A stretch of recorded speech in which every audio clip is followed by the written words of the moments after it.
see it now. And we're live. Yeah. We're live. We're live. The Short Sounds Film Festival 2021. Welcome. Welcome indeed. It is upon us. Hello, ladies and gentlemen. I'm Dan Pringle, the Short Sounds film director, and I have with me in our office here in Bournemouth, Matt Godden, one of the festival managers, and Adam Merrifield, another one of the festival managers. The organisers behind this year's event, and then all previous events as well. Yeah, the last four events. We are now in our fifth year. This is the fifth year of the festival. The fourth festival in the fifth year, yeah.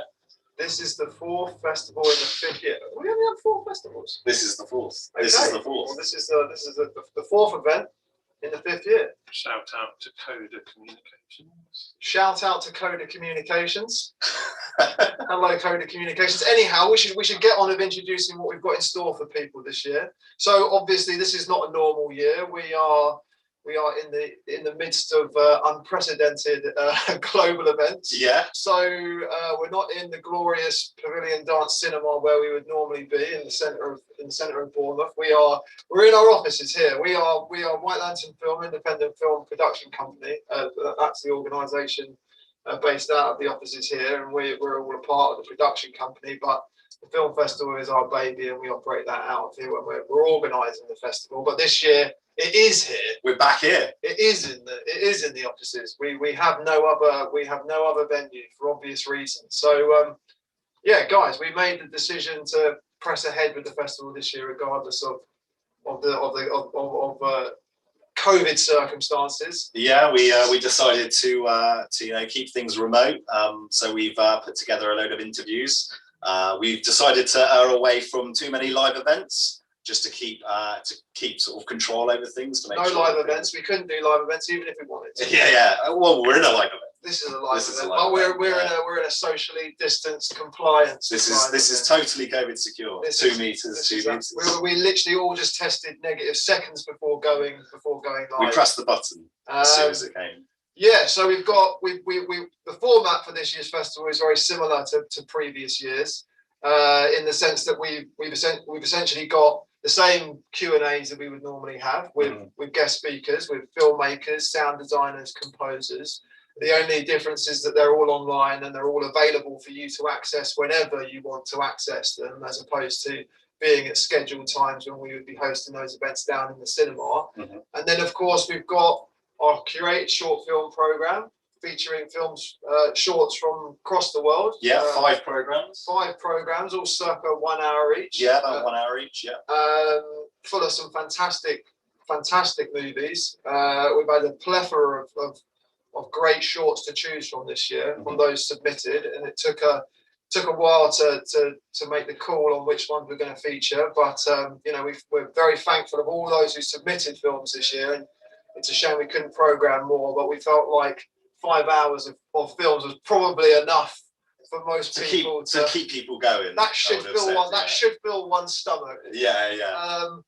And then we've got a couple of features as well, which we've been able to put on this year. We've got the fantastic musical documentary Witch by Gio Arlotta, chronicling the rise of the band Witch that rose out of the Zamrock movement in the 70s in Zambia. And it's Searching for Sugar Man-esque. The music is fabulous. It's a great exploration of Jaggery, who's a spin on, he's the African Mick Jagger, the lead singer of which who was found by Gio working in a mine in the middle of Zambia, who was the lead singer of this band when they rose to fame and became this African success story back in the 70s, but has since completely disbanded. And the film chronicles their journey as they put the band back together and take them on a European tour, and it's awesome. And I think I might be right in saying it's the UK premiere. It's the UK premiere. So you can access that online. It's the only part of the festival this year which you have to pay a couple of dollars for. But absolutely everything else is free. Micah says hello. Hello, Micah. That's we've got festival host and jury member Micah Helmers there in the comments. fighting the good fight. She's obviously been a part of the judging process this year, vetting our films that have been selected, and we're very thank you for all of our judges for watching the movies and sending in their results. And we've got our live award ceremony on Sunday. What time's the live award ceremony for the film, Dads? 7 o'clock. 7 o'clock. 7 o'clock on Sunday. Tune in 7 o'clock on Sunday for another live event. Hopefully, we'll be getting all of our judges onto the live session to announce the awards for this year's festival. Yeah. We've got a number of scores that we've had submitted as well. So we've got 5 scores which you can go in and listen to. These which are I would very much recommend. These are our scores not produced for picture submissions. Essentially, library music, our library music competition for composers that have written music that they haven't necessarily had licensed for a film yet. So yeah, we've got 5 of those, and you can listen to those online as well. Yeah, they're ready to go. Wicked. Yeah, jump in for that. The lovely Marta said hello, who didn't have to work this year to project anything. Marta's been involved with the course, festival as a technical manager in previous years. But hello, Marta. Yeah, our wonderful technical manager who's normally at the back of the cinema, ensuring that all of our films play successfully. But of course, considering that we have no cinema this year, we're a much more diminished unit, and we've given a few of our dedicated ambassadors and crew members a year off. Yeah. Hopefully, we'll get you back next year, Marta. Yeah. Fingers crossed. Along with many more members of the team. Yeah, fingers crossed next year. It feels like it's been a good year. Yeah. It's been it's presented. COVID's presented many challenges, but it's also presented a load of opportunities for us to sort of look at how we can grow the festival in different ways, make it a bit more remote. We're looking at ways of sort of trying to give a short sounds hit every couple of months by sort of continuing this. Yeah, that would be. It's definitely felt like, whilst we love being in the cinema, and we at the end of the day we want to get back there as soon as possible so that we can play films in the cinema space, because that's what the film festival is all about. Despite that, doing stuff online has been advantageous in some respects, because we've been able to access a lot of people, a lot of filmmakers and talent that we wouldn't have necessarily been able to have got down to the festival in years gone past. And I've had a great time. I've thoroughly enjoyed hosting most of this year's talks. Yeah, definitely. And speaking to people that we maybe wouldn't have been able to have got involved in the festival because of their schedules and whatnot in years gone by. So the likes of getting, Ken Loach, who's traditionally been incredibly busy as a result of COVID, he's hasn't been as active as usual, and being able to have him on for an hour to talk about his process and specifically how he works with sound and music was an absolute win. There's a little bit of Fulham in there as well. There is a bit of football. There is a little bit of football. Not my doing. Ken's doing. He instigated it. Yeah. If you hold out to the end of my chat with Ken, you'll get a good 20 minutes of football banter. of Fulham banter. And I stress it was Ken's choice, not mine. It was. But there's been aside from Ken, who's your favourite? My favourite talk, my favourite chat. Oh wow, there's been some wicked chats. I loved watching Witch, and speaking to Gio about his process of making Witch was awesome. I loved Sugar Man. It has massive Sugar Man vibes, and I'm a huge rock and roll fan.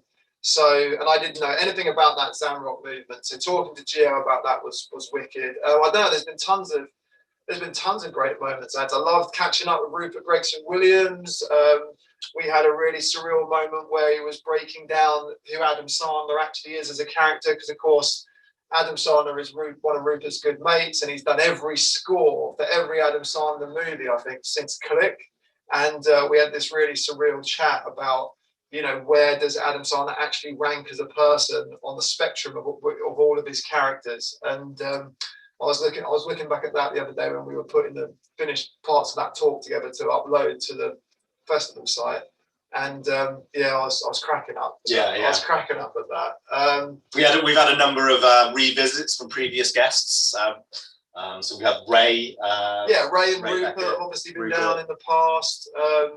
Yeah, have we had any others that have been down with us previously? I mean, Jamie Stonehouse. Jamie Stonehouse. Jamie Stonehouse has provided a really interesting lecture on sound creation. how to create Foley in a digital space. Yeah. And we should do a shout out to SAE who sponsored the festival Yeah, no, for thank the you. second year running. Yeah, Cheers, it's SAE. Very much appreciated to keep Short Sounds going. Yeah. Well, yeah, I think a shout out to all of our sponsors and partners and supporters. Really, you know, we've got a good gaggle of organisations now that support the festival year in year out. And you know, when we made the decision to go online this year, it was great to have their backing and support to ensure that we can, you know, keep the good fight going. Yeah, you know, other. What about you guys? Talks that we did, highlights, or just highlights in general? Cristobal talk was quite cool. Cristobal I mean, Tapia de Veer. Yeah, because I mean I haven't seen Utopia, the UK version. Oh my God, Ads! I know. You That's haven't seen outrageous. you haven't seen the Channel 4 Utopia. I saw the That is- American. No, there is no American That's not a version. thing. There is no American version. There is only the Channel 4 version of Utopia. So it was interesting to hear his description of how they made the sound, even though I haven't seen it, but I have seen the American interpretation of it. But I will. There is no American I will watch interpretation the of it. British. There is no American Wherever it is. interpretation of Does not Utopia. exist. There is only the Channel 4 version of Utopia with Cristobal's incredible music.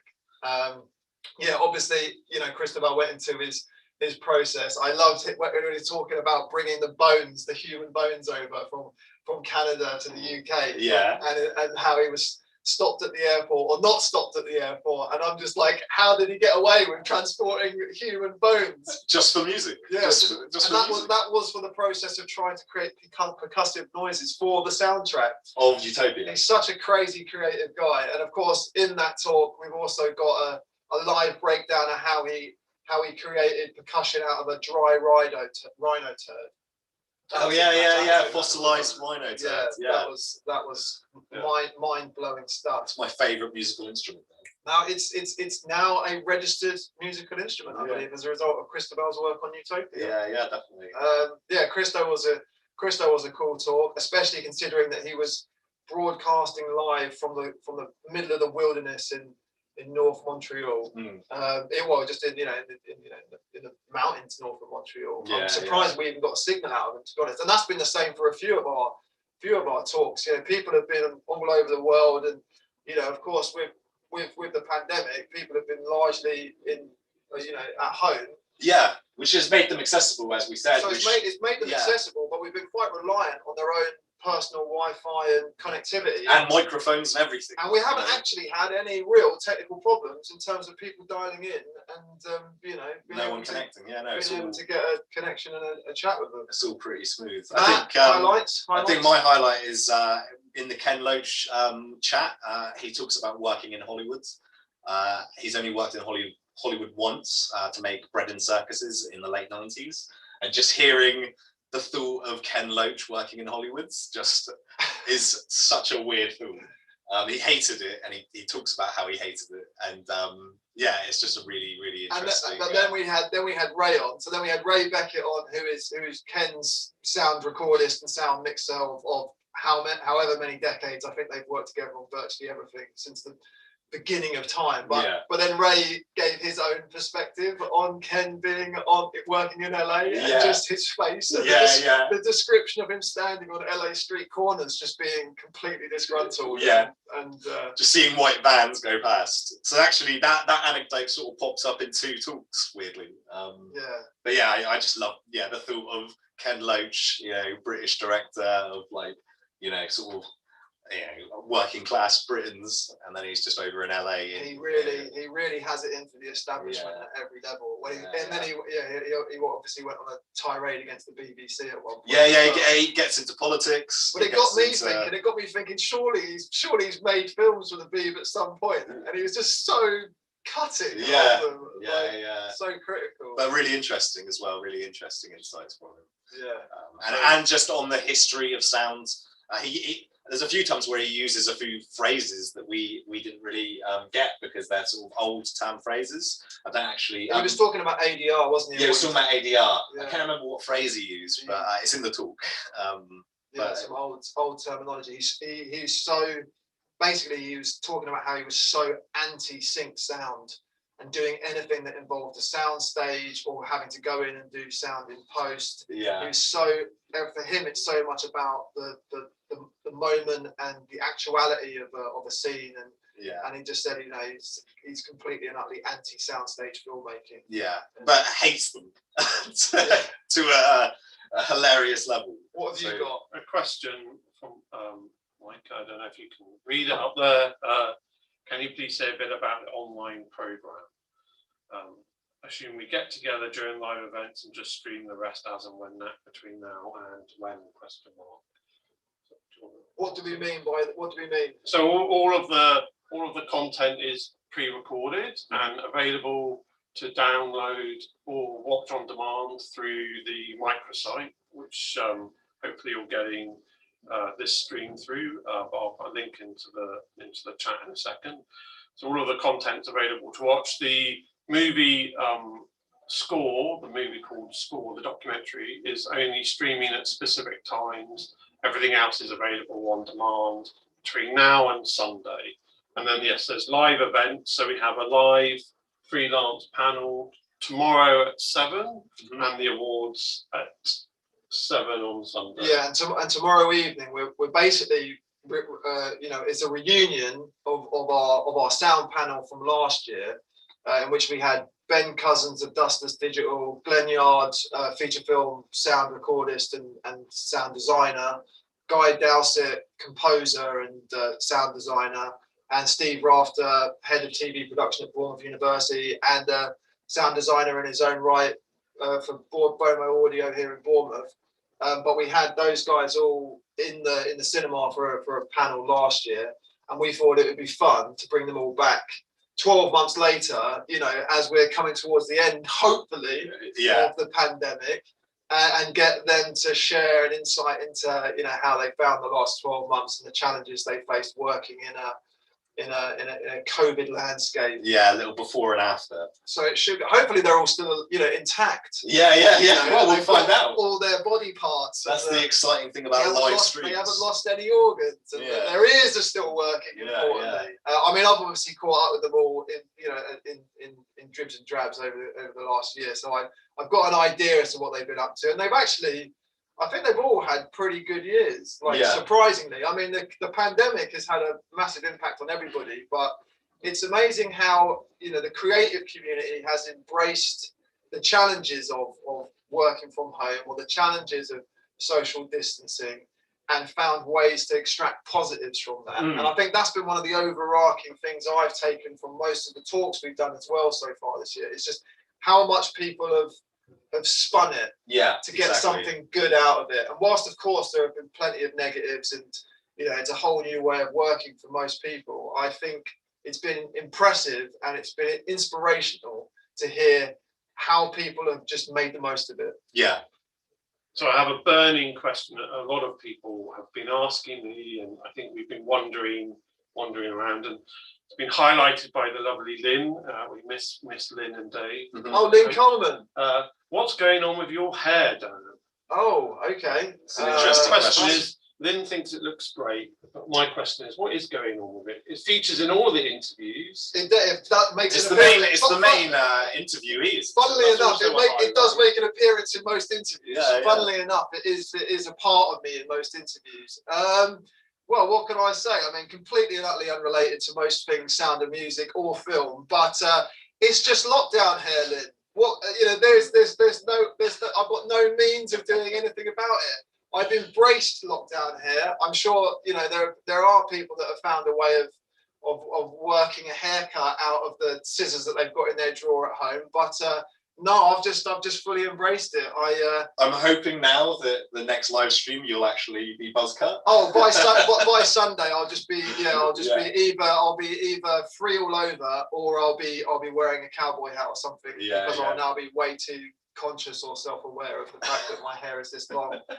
No, there's no rhyme or reason to it besides COVID happened and I couldn't be bothered to do anything about it. Yeah, he's So not trying to look at Aerosmith or anything. and and on that I will say that, you know, a lot of the time for the talks I've kind of rocked out of bed and come into the office, or we've been working on different time zones and stuff. So there's definitely a few bad hair days in some of those talks. Yeah, look forward to it. Some of the you know a talk happens at 7 in the evening or 8 in the evening at a good time for me. If I haven't got a hairband on and I actually look presentable, if I turn up, if I'm in a talk and I've got like, you know, I'm all oiled up, so I've come out the shower and I've got hair springing all over the place, then you know it was at 8, 9 in the morning. Yeah, that was a nice early one. Yeah, that's your given for what time zone we're operating on for that talk.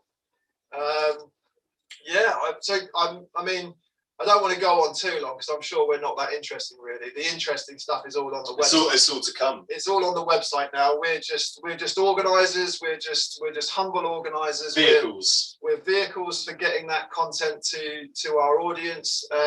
But should we just chat a little bit about some of the challenges we faced putting the festival online during a pandemic, or putting the festival online during you know a period where we can't do anything live, or we? Yeah, do you want to just Micah, I just answered a question from Micah about the live event. So they're all, just to quickly clarify, they're all on this YouTube channel, but links are everywhere. So there's links to these streams on the live section on the microsite, and we'll probably be tweeting and emailing links out before each event just to remind everybody. But everything will stream live on the YouTube channel.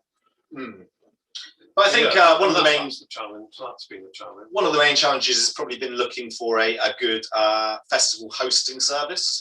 We've settled with Festivi, which we feel was a really positive, good tool. But that's probably one of the big challenges, was just finding a way to sort of present. How do we want to present all of this to everyone? Do we want to do it live? Do we want to have it almost like a Netflix page of thumbnails and videos? We looked at loads, didn't we? We looked at loads, and we decided not to go with a scheduled program of live events, and we decided to go video on demand instead. Well, I think one of the things we've realised doing the little bit that we've done online so far, and making people aware that we're going to be hosting everything online, is that, you know, we've got an audience which is global to an extent, especially when you consider that we've got films from filmmakers that have been submitted from all over the world: Iran, China, Uruguay. We had a fantastic film from Uruguay this year, and we've been speaking to those filmmakers, and we're aware that people are aware of the festival all over the world. And when we said we were going online, the response was quite positive from the international, you know, filmmaking community, because they were like, great, well, we can access it, and it's not necessarily something which is exclusive to we don't have to get a plane based in the UK. Yeah. So I would imagine that the reality will be that when we do get back round to, you know, normality, and we can be back in the cinema in Bournemouth, that it might be the case that we have a balance between some stuff which is live and online, and some stuff which is in person. Yeah, I think so. Doing a hybrid version for 22, be our fifth festival. Hopefully we'll be do a hybrid, part stream, part physical. It'd be good to get back and be able to have a gin and tonic with a few people. Yeah, I mean, we've spoken quite a lot about the positives of what lockdown has enabled us, but obviously the negatives are it's very difficult to do networking events, very difficult to get together with people, and you know, we're trying to mitigate that as much as possible. But that is one thing that we're really keen to sort of start again when we can meet up in person next time. Yeah, nothing beats that. After a hard long day of festival events, you know, getting together for, you know, the Bournemouth University networking event in the evening, or the after party on the Friday night, and having a beer with Matthew Holness or Jess Hines, having a pizza with Ray Beckett, and just chatting about stuff which isn't purely film related, or it's just general creativity. Nothing beats that social interaction you get when you're off mic and catching up with people. It is sad that we obviously, you know, can't do that this year, but we will be raising a glass or two with you, you know, tomorrow night, and when we come to the end of the festival on Sunday night. So you're welcome to join us in that remotely. 100%. Yeah. I think that's. Should do a little shout out to Francis because he's done a talk and his film is released in the UK today. Of course, I did see that. I did see that on Today? Francis's Facebook page. I think it's gone. I think it's been released this week. It's definitely this week. Yeah. It might be today or tomorrow. Francis Annan, a good buddy of ours. Adam and I worked with him on a few projects back in the day when we were still, young prodigies coming out of Bournemouth University. Francis was on the same course as me, television production at Bournemouth University. He was 1 or 2 years ahead of me when he graduated, but has since gone on to be, a director. And his first film, Escape from Pretoria, starring Daniel Radcliffe, was shot 2 years ago. We were obviously aware of Francis's journey going into the film, and then we were very fortunate to be able to get him a couple of weeks before it's been released in the UK this week to talk all about the film itself, which is fantastic. It's all about two apartheid activists who get banged up in prison in Pretoria and how they go about escaping. It's a true story. And the film's wicked. The film's awesome. It's a really tight, atmospheric thriller. And Daniel Radcliffe is wicked. And Francis was on for a good hour, and we chatted all about his process of building the sound design for the prison. And and he gave a very candid insight as well into the fights that he had with producers and the sales agent and the distributors when it came to very specific creative elements like the score and wrestling with how conventional the score was or how much music was in the film and how to get that balance. So thank you very much, Francis, for being involved in the festival this year. We appreciate you taking time out because obviously he's having to do a fair bit of PR now. The film's getting released in the UK. Although this is the digital release of the film because obviously it did get released in the cinemas last year just before COVID hit. It's had its cinema release just before lockdown in March. He was very unfortunate because they'd done tons of press for the movie and Daniel Radcliffe had been on the Graham Norton show and the film was going live in Curzon cinemas up and down the country, and then COVID hit. I think a week and a half after the film came out in cinemas and had a massive impact on his release schedule. So they've ended up with this weird situation where the film's been released, but it's been a year since most people have been able to watch it on their online or on DVD. It's nuts, but tune in for that one. Yeah, really interesting talk, that one. Yeah, it was cool to catch up with him. Well, look, I think we probably want to think about wrapping it up there and letting people get on and engage with all the good stuff. We need to release them. We need to release them to go on to our brand new spanking Festival website and start indulge down and get all the good stuff down your gullet. I don't know, guys. Any closing thoughts before we let people get on with this year's festival? Just the only thing I'm thinking is we are planning on keeping some of the talks up for some time after the event as well. We will. Yeah, but we're not 100% certain on how that will go. And I guess just enjoy the festival, really. Yeah, enjoy the films. Email us or message us. We're on social networks throughout the festival. The festival's just it's a massive part of our lives. We believe in it wholeheartedly, and it's just very important to us. So fingers crossed you guys enjoy it. Yeah, thank you. So thank you very much, everybody who's tuned into this, and we sincerely hope you enjoy watching the movies and and indulging in the talks as much as we've had fun putting them together and being part of it all. And stay safe. And stay safe. And see you soon. And see you soon. And see you soon. Have a fantastic festival. Catch you later, people. Bye bye. Bye.